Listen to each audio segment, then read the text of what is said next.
Muchísimas gracias por acompañarnos en la presentación de este libro de poemas de la prisión y la vida de Marco Sana. Como es natural y casi siempre ocurre con los libros de Marcos, cuesta mucho convencerlos para que los lleve a cabo, los termine y lo podamos presentar. Pero bueno, una vez más lo hemos conseguido, y estos poemas que nos estaban reclamando de tantos sitios, pues ya han salido a la luz y los tenemos con nosotros. Lo malo es lo que viene a continuación, porque en esta sala hace unos 4 años presentamos Decidme cómo es un árbol, su memoria, y a partir de ahí hemos hecho un largo recorrido, hemos hecho más de 120 presentaciones, y la verdad es que ha sido gratificante, pero también agotador. Con este libro tenemos en este momento 42 invitaciones para hacerlo, y yo le insisto a Marco que ya tengo algunos años, tengo 66 y no estoy en condiciones de seguir su ritmo, pero bueno, lo vamos a intentar. Hace 2 semanas Marco cumplió 92 años. Este joven autor que presentamos hoy día, hace como 2 meses se cumplieron 50 años de su salida en libertad. O sea, tenemos muchas cosas que celebrar con Marco. Salió a la libertad, salió a la prisión, pero esos años nos dejaron unos poemas que recorrieron el mundo y que se los siguen recorriendo, porque ahí donde aún hay ausencia de libertad, los poemas de Marco nos llevan la fuerza que es necesaria. Yo recuerdo aquí un poco Uruguay, porque estuvimos presentando Decime cómo es un árbol.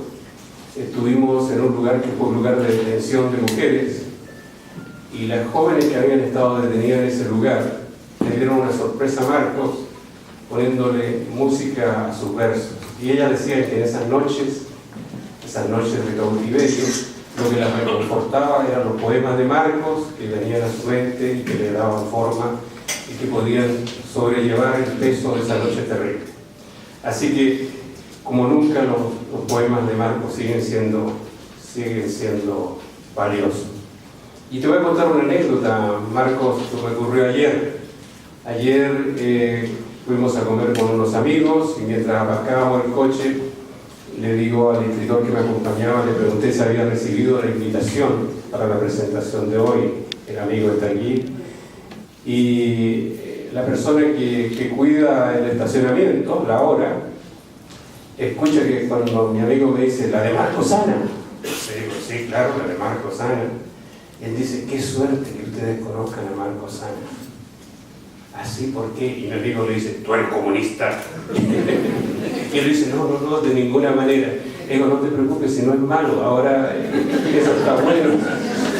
Así que, nada, le dice, pero ¿por qué tú conoces a Marco? Le dice, porque Marco Sana ha sido un ejemplo en solidaridad, en defensa de los ideales, en su lucha permanente, y a pesar de que tiene muchos años, ¿cuántos años tiene? Pues acaba de cumplir 92, y esperamos pronto hacerle un gran acto de homenaje cuando cumpla los 100 años.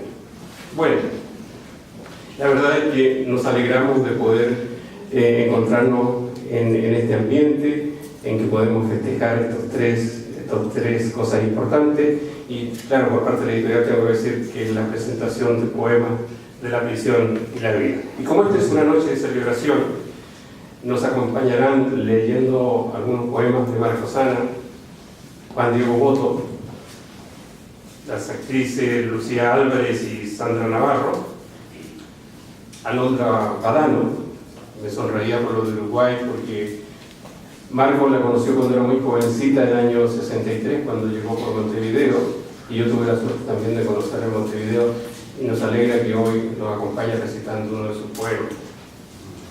Y una sorpresa que nos tiene nuestro amigo Luis Pastor y Cruz de Guerra, que nos tiene una sorpresa. Lo dejamos ahí, ¿verdad? Pero bueno, a continuación, para hablar de la obra, nos acompaña el escritor y filósofo Rogelio Blanco. Antes que nada, yo quiero saludar a Rogelio y agradecerle todo ese apoyo en su anterior cargo como director general del Libro, Archivo y Biblioteca tuvo con la cultura en general. Le echaremos de menos, porque fue un apoyo muy firme para la cultura y para el libro en especial. Así que muchas gracias, les dejo con Rogelio.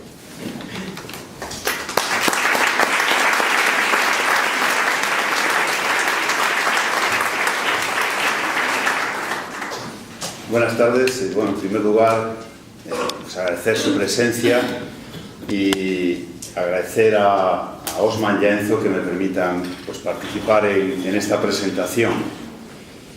Ciertamente, Osman, agradezco tus palabras. Mi tarea en estos 8 años no hice más que cumplir con mi deber y más bien reconocer a los editores, al sector editorial español, que en su conjunto, esas más de 3.500 editoriales, pues es todo un germen vivo y que sigue, a pesar de la crisis económica, no lo están pasando también con dificultades, pero se sustraen de hacer eres, de cerrar y de otras modalidades. La verdad, créanme, tenemos un sector de libro, ojalá todos fueran igual, y para mí estos 8 años han sido maravillosos al lado de los editores, la verdad que una satisfacción.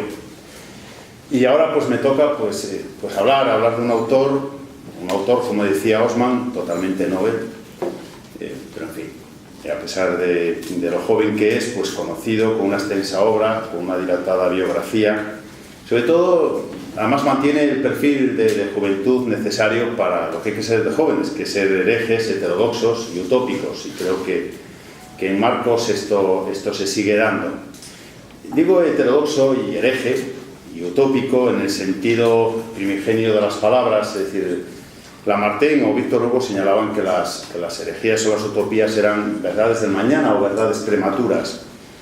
Marcos, a través de su vida y otras gentes como él, pues han sido verdaderos defensores de la libertad, de la democracia, hasta los niveles que ahora disfrutamos, y en su momento, lógicamente, fueron calificados de herejes, de heterodoxos, y los herejes y heterodoxos en unas épocas lo pagaban con la hoguera, en otras, en fin, se les ejecutaba, y en este caso pues se encarcelaba. En fin, y el fruto de esas molestias que generan estas malas hierbas que son las utopías, así denominadas por algunos, pues a veces salen este tipo de poemas que hoy presentamos, y para mí, ya se decía ayer a Marcos, son poemas que arrancan de la memoria. Pero a la vez la memoria, y que ahora se habla con frecuencia y a veces hay en algunos espacios también se considera un tema a no tocar, debemos considerar que es una planta frágil, es una planta que tiene una visibilidad que siempre sujeta a ser portada, pero por otra parte es como la memoria de Jano, es bifronte, es decir, se muestra oculta y soterrada, es fuerte, en el momento que se le permite vuelve a salir. ¿Por qué es necesario? Es necesario que la memoria perviva, pues para que, decía Nietzsche, para que el hombre sea libre de venganzas. Y esto parece que a algunos les molesta, y más y menos la gente que carga de memoria no piden más que un reconocimiento y no piden el castigo. Víctor Hugo decía que intento comprender a fin de perdonar, de esto se trata muchas veces. Bien, y dado que la memoria es frágil y a la vez soterrada, y que somos memoria, pese a lo que pese y a lo que en algunos somos pasado, yo quisiera mentar de una forma rápida a aquellos habitantes que sufrieron la mala mansio que decían los latinos, las cárceles, que son habitantes perdidos en la sombra pero llenos de luz. Así se definía Miguel Hernández a sí mismo cuando estaba en la prisión. A algunos moradores de esos espacios lúgubres y obligados que encuentran formas de trascender los muros para atender las tensiones de la libertad, la propia y la ajena, para no olvidar su fuerza creadora y regalarla. Y así lo hizo el propio Cervantes con su hijo mayor, Don Quijote, al que denominó hijo cautivo de rescate, una forma de denominar a los presos. Y en este recuento quisiera citar, porque creo que estamos ante un libro, Poemas de la prisión y de la vida, un libro con poemas carcelarios. Quisiera recordar pues algunos poetas, como Jordi de Sant Jordi en el siglo XV, que Francesco Sforza lo encarceló y escribió unos versos realmente agónicos, hablando del destierro de los amigos, en fin. No podemos olvidar al francés François Villon, citaré solo algunos nombres, a Juan de la Encina, más que, no tanto por su prisión, sino por los cantos que hizo, y bueno, acaba de entrar Amancio Prada y algunos cantan. En fin, aquello de Amancio de no tardes que me muero, carcelero, no tardes, en fin. El romancero también está muy vivo en Cantes de romances cautivos. Bernal de Saper, un autor que escribió el primer libro en vascuence, y todo su delito fue tomar partido y por eso se le encarcela.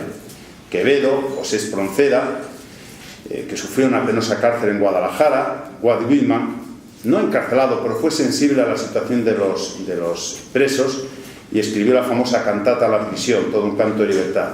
Oscar Wilde, autor de La balada en la cárcel, canta sus penurias y al final este texto termina diciendo: y todos los hombres matan lo que aman, óiganlo todos, unos lo hacen con una mirada cruel, otros con palabras cariñosas, el cobarde con un beso y el hombre valiente con una espada.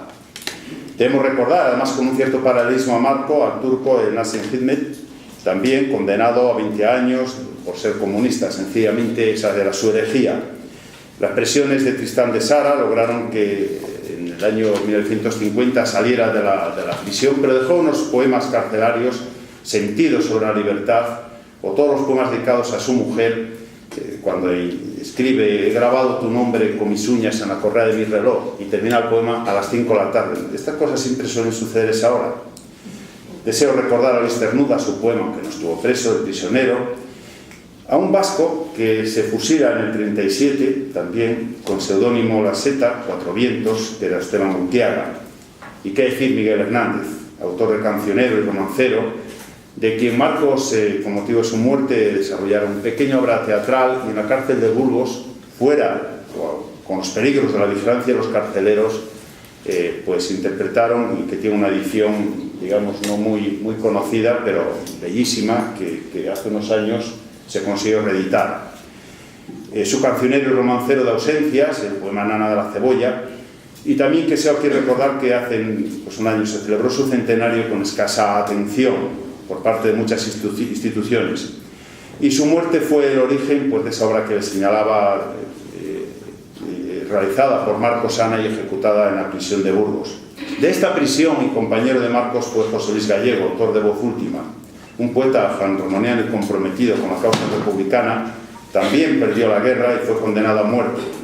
Su pena se conmutó a 30 años de cárcel, incluso hubo un comité que lideraba Vicente Aleixandre, y lo máximo que consiguieron fue reducirle la pena a 6 meses.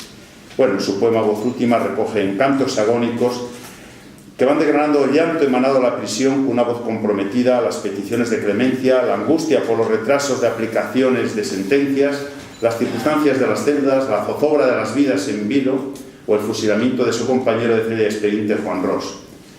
También Pepe Hierro, etcétera, etcétera. Hay una cierta obsesión por encerrar la poesía, por algo será, y Marcos Ana ya en este poema y los poemas de la prisión y de la vida.